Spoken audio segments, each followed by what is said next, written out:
Hi everybody, so today's video is a bit special because it's not only about a new trip, it's a new type of holiday. We're doing trail running holidays. And David has just been out to check out our Chamonix trail running holiday. And so I've grabbed you over for a couple of questions to find out a bit more about the holiday you went on, but also about trail running holidays in general. So thanks for doing this, David. Tell us a little bit about the trip that you did. So the trip that I went on was called the Classic Trails of Chamonix running trip, and it consists of a section of some of the best trails around the Chamonix Valley, focused on the French side, and you are doing those guided. You're doing 4 classic trails, and you've got plenty of time to sort of rest and relax in a nice hotel nearby in the Chamonix Valley as well. That's the basic outline of the trip. So it's a 6-day with 4 classic trails around Chamonix, and plenty of time to sort of explore and wind down as well. Okay, so it's trail running.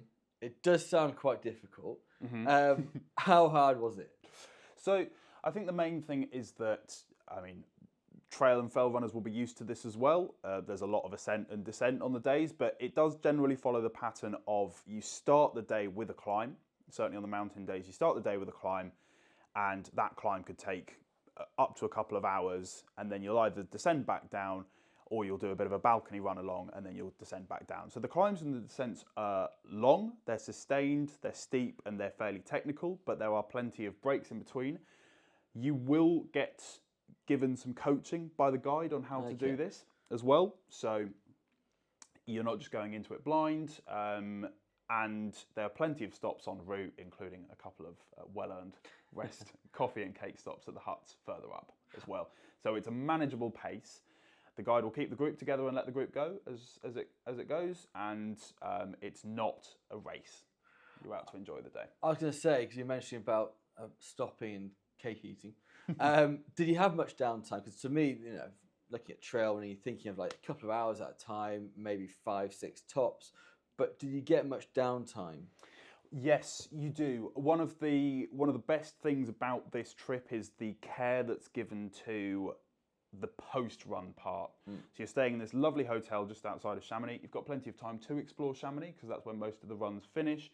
And also we set off fairly early so that we could do the run during the morning and the early afternoon before it got too hot. And then the rest of the day was to relax. So we had swimming pool, jacuzzi, various other facilities in our hotel, which was just perfect after a long day on the trails. Now, obviously, the jacuzzi is going to be a highlight. Absolutely. But what other highlights did you have of the trip? I think my main highlight in terms of running was the Grand Balcon Nord. Just the Aiguille du Midi and Mont Blanc behind you. You're running up to Plan de l'Aiguille, which is near to the cable car, and then you're doing this amazing traverse along to Montauvert train station before you drop down into Chamonix. That was our day 2, and that was utterly stunning. I don't think any of the other runs that we did, beautiful as they were, topped that. So that's got to be my highlight of the trip. Oh, cool. One of the things I'm thinking of is packing and kit.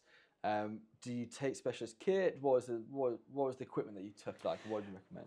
Yeah, I would recommend taking a lot of kit in your main bag. You will need a sort of bigger bag for this trip, but in terms of the day items that you'll need, the guide will advise what to pack. But basically, waterproof jumper or waterproof jacket, waterproof trousers, absolutely essential for any day out in the mountains because the weather can change. Take a warm layer as well. Take lots of food and drink. Take some snacks, some easily digestible ones. Take plenty of water. Remember to hydrate, although you will be able to top up on the trails. Trekking poles I would recommend as well, just for help on the climbs. From then on, those are kind of the basics, but you can pack a few other things if you need to. Do take things like a copy of your passport and insurance, and also take some money just in case those mountain refuges don't accept card for coffee. Excellent. I think you're giving quite a few tips there, really. But if I was going to do my first trail running holiday, what would your tips be? Really, really enjoy the new style of it. It is different to a trekking trip, but you are covering more ground on each day. You're getting slightly different views. Enjoy the dynamic of running with other people.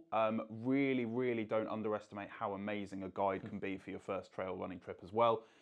you will just become a better runner at the end of it. So do a trip like this. It's such an eye-opener. You'll have an amazing time and you'll see the best of the best. And also, there's plenty more out there to discover afterwards. Excellent. Well, cheers, David. Thanks for that. It is a new area, but actually, doing trail running holidays for us. But, there's so many people within the office that do fail running, as we call it around here. Yeah, lots of runners. Lots of runners around here. So yeah, if you have any questions about trail running, do feel free to call the office. And also about the Chamonix trip, feel free to call through to David. But thanks a lot for watching, guys. And yeah, any questions, let us know. Cheers.